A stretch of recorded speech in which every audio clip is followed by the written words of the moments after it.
আমি আমি কালকে তো শেষ দিন শুক্রবার এসে দাঁড়িয়েছি, শনিবার এসে দাঁড়িয়েছি। হ্যাঁ স্যার, প্রতিদিনই আসবেন, এদেরকে দেখার জন্য প্রতিদিন আসবেন। যাবো না, আমি তো বলছি যাবো না।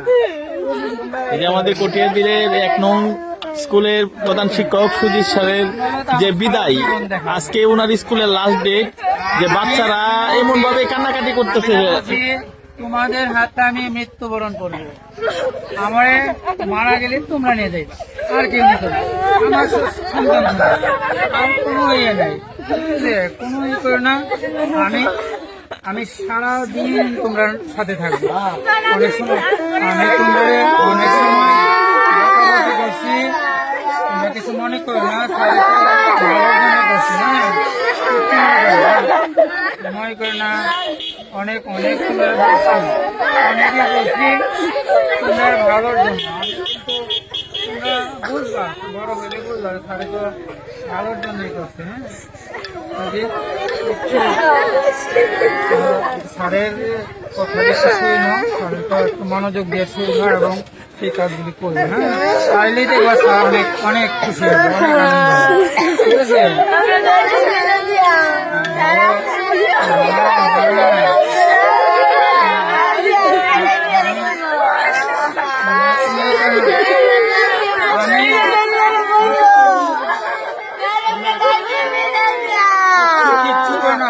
আমি তোমরা লাগে আমার সব দিয়ে দেবো, আমার সব কিছু দিয়ে দেবো।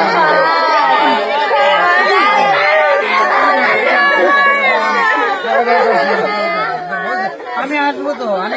যে সুজিত স্যারের বিদায় বেলায় ওনার স্টুডেন্টরা, উনার কোনো সন্তানাদি নেই, আমাদের কটিয়াদির পাশে সবাই জানি।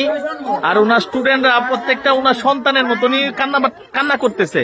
আর উনি একটা কথা বলছে যে আমি মারা গেলেও তোমরাই আমার শেষ বিদায় দিবা, এবং আমি প্রতিদিনই স্কুলে এসে বসে থাকবো। মানে আসলে এই কটিয়াদিরের একজন মহৎ শিক্ষককে কটিয়াদিরের মানুষ বিদায় দিচ্ছে, কটিয়াদিরের স্টুডেন্টরা বিদায় দিচ্ছে, যে ওনার স্টুডেন্টরা কি পরিমাণে কান্নাকাটি করতেছে, বিষয়টা দেখে মানে এই প্রত্যেকটা মানুষের খারাপ লাগতেছে। প্রচুর স্টুডেন্ট, কিন্তু এখানে অল্প কয়েক, তারা গ্রুপে গ্রুপে দেখা গেল কান্নাকাটি করে বিদায় নিতেছে। এই হলো অবস্থা। মানে আসলে আমরা এই শিক্ষক যে কতটা মূল্যবান একটা সম্পদ, আসলে এটা না দেখলে, এই কান্নাকাটি না দেখলে আসলে বোঝা যায় না। আমাদের শিক্ষকরাই আমাদের মানুষ গড়ার কারিগর। আমি তোমরা লেগে আমি পাগল, তোমরা লেগে আমি পাগল। ঠিক আছে? সবাই যাবো, যাবো কালকে